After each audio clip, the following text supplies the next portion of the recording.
E aí galera, beleza? No vídeo de hoje vou mostrar para vocês mais detalhes sobre um Celta 2005 1.0. Bom pessoal, estamos falando então do iniciozinho de 2022, os primeiros vídeos a gente está gravando nesse ano. Bom, o Celtinha aparece como uma das únicas opções decentes aí na faixa de 15 mil reais, pelo menos aqui no norte do estado do Rio Grande do Sul. Boa parte dos carros já um pouco melhores, ao menos aqui na nossa região, partem de 20 mil reais. Os preços subiram absurdamente desde aí mais ou menos a metade do ano passado até o início desse ano.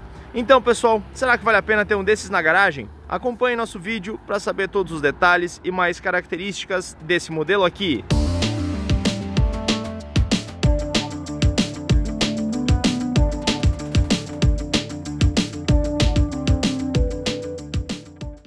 Como a gente sempre faz, iniciando pela parte externa. Bom, eu gosto bastante desse narizinho desse Celtinha, pessoal.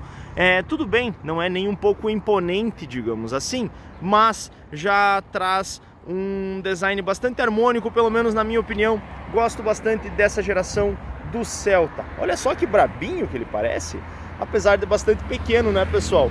Não é exatamente um carro para você viajar, por exemplo, carregar grandes quantidades de bagagem e etc. Mas para uso dentro da cidade, um carrinho pequeno, fácil de estacionar e com consumo de combustível bastante bacana também, né? Já vou mostrar para vocês a parte de motorização e mais alguns detalhes da parte interna, mas já adianto, pessoal, carrinho que a gente gosta bastante e aqui tem uma revenda bastante facilitada. Mostrando alguns detalhes aqui da parte interna, coisas que a gente gosta bastante. Bom, é tudo bastante simples, então nós temos algumas vantagens, pessoal. Praticamente não existem barulhos na parte interna, né?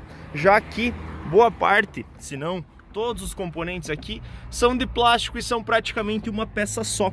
Olha só, não temos, digamos assim, encaixes muito grosseiros, né? O que também acaba se refletindo num menor nível de ruído enquanto você está rodando, né?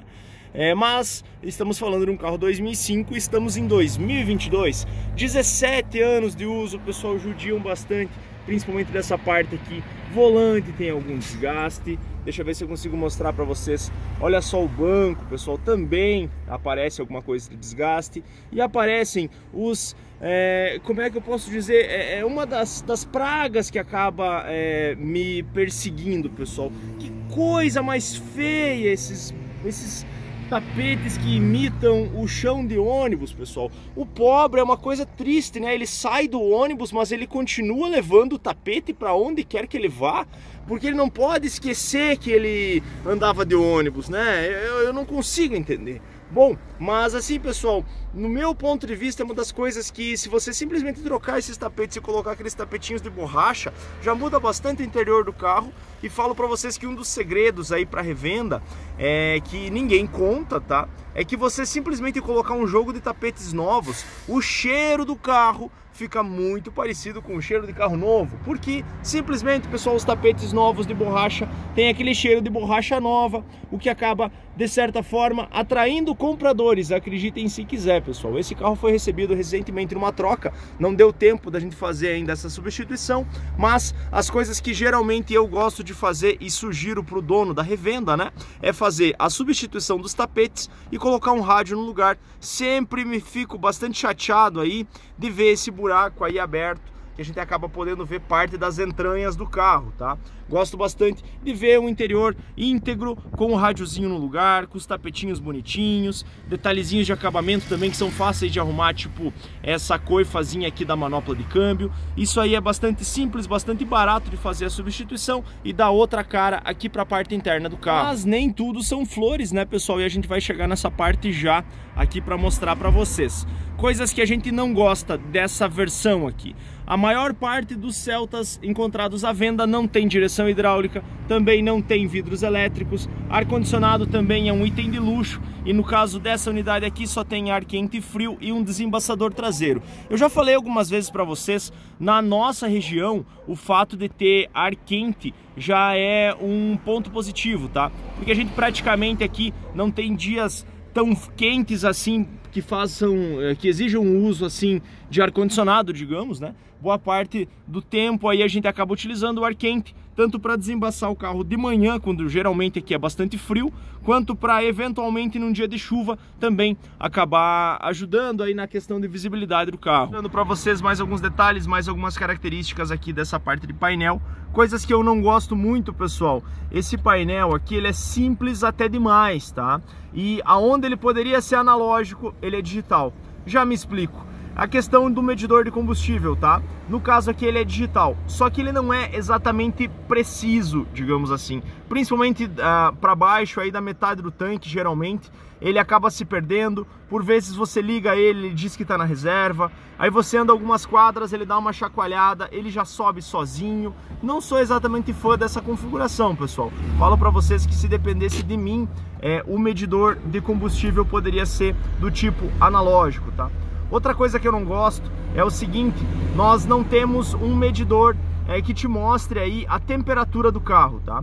Ele apenas acende essa luzinha no caso de um eventual superaquecimento, o que não é uma notícia boa. Se essa luzinha acender, pode ser tarde demais para você salvar esse motor, tá? Falando em motor, olha só que valentinho, pessoal. Sobe de giro rápido, apesar de ser 1.0, né? E tem um consumo de combustível bastante bacana. Vamos lá pra frente, que eu quero mostrar pra vocês rapidamente mais detalhes da motorização desse Celtinha aqui. Chegamos então aqui debaixo do capô desse Celtinha. O que se esconde aqui debaixo do capô? Um bom motor GM 1.0 VHC. No caso aqui, para nós, ao menos no Rio Grande do Sul, daqui a pouco algumas regiões de Santa Catarina também essa regra se aplica. É uma notícia boa ele não ser flex, pessoal. Os veículos que não são flex aqui, que rodam apenas na gasolina, têm um consumo de combustível ligeiramente melhor numa comparação direta com os flex, tá? Então assim, pessoal, o que a gente consegue fazer dentro da cidade? Entre 10 a 10,5 km por litro. Rodovia, 16,5, 17 km por litro, são os relatos mais comuns dos proprietários que a gente acaba conversando, tá? Isso sempre, como eu sempre falo para vocês, né? Andando a 50 km por hora dentro da cidade, andando a mais ou menos 80 km por hora na rodovia. Outras vantagens desse motor aqui, pessoal. No caso, a manutenção é super facilitada, tá? As peças são bastante baratas também. E nós temos outra questão que pode ser uma vantagem para alguns e uma desvantagem para outros, tá? Pelo fato do veículo ser básico, então nós não temos direção hidráulica, não temos ar-condicionado, também temos menos componentes para dar manutenção. Então assim, pessoal, logicamente, né, um veículo equipado, por exemplo, com direção hidráulica, numa eventual manutenção no setor dessa direção hidráulica, você vai gastar ao menos R$ 1.200, R$ 1.500, tá? Uma manutenção de ar-condicionado com substituição, por exemplo, do compressor, você vai gastar 700, 800, R$ 1.000, mais ou menos. E assim por diante, pessoal. Como esse veículo não tem esses itens, por um lado é ruim, porque o motorista acaba sofrendo um pouquinho mais, né, pessoal? Em dias um pouco mais quentes você não tem ar, para manobras um pouco mais complicadas você não tem direção hidráulica também. Por outro lado, por ele ser básico, a gente acaba tendo um custo de manutenção bastante baixo, para falar a verdade para vocês. Você vai basicamente cuidar de óleo, água, filtros, amortecedores, itens de suspensão e no mais, pessoal, é tocar arranque e levar o carro embora. Ele não tem grandes defeitos crônicos também. Esse motorzinho é bastante confiável, a gente gosta bastante desse GM VHC 1.0. Finalizando esse vídeo então, pessoal, para não deixar ele longo demais, não ficar me estendendo muito aqui, nossa opinião sobre o Celta, no caso aqui 2005 1.0. Pessoal, um carrinho bastante honesto, tá? Questão de preço é discutível, tá? Aqui no norte do estado do Rio Grande do Sul, R$15.000 é o valor desse carro, pessoal. Eu acho um pouco caro, tá? Há pouco tempo atrás era possível encontrar esse mesmo carro a R$11.500, R$12.000, R$12.500, mais ou menos, tá? Subiu bastante, pessoal, porque como 0 km subiu demais, e se você entrar numa concessionária GM e disser assim, olha, eu quero o Onix 1.0 básico agora, muitas delas simplesmente não vão ter o carro para te entregar. Você vai entrar numa fila de espera 120, 150, 180 dias. Eu já tive relatos aqui de alguns clientes esperando. Então assim, pessoal, como o 0 km tá escasso, entre aspas, e o preço subiu bastante, praticamente todos os carros usados subiram também nessa onda, né? E o que acabou afetando praticamente todos os veículos que a gente tinha em estoque, tá? Então assim, pessoal, eu acho caro demais, mas devido a essa nova realidade que a gente tá passando, graças àquela doença ali, né, pessoal? É o que a gente tem pro momento. Acho que nessa condição, mais ou menos 15 mil reais está bem interessante. Só que assim, pessoal, eu tiraria fora esses tapetes, trocaria algumas partes aqui desses acabamentinhos que eu tinha falado para vocês, colocaria um rádio e no mais, pessoal, trocar óleo, trocar filtro, conferir correias. Se a suspensão tá ok, documentação tá em dia, toca, arranque, leve embora. O carrinho é bastante honesto e fica aí mais uma dica, mais uma recomendação da gente aí para vocês aqui do canal. Beleza, pessoal? Então é isso aí, pessoal. Se você caiu de paraquedas aqui no nosso canal, seja bem-vindo. Clique em inscrever-se caso seja novo por aqui. E se você tem alguma dúvida, crítica ou sugestão, deixe nos comentários. Beleza, pessoal? Um abraço a todos, obrigado por assistir e até mais!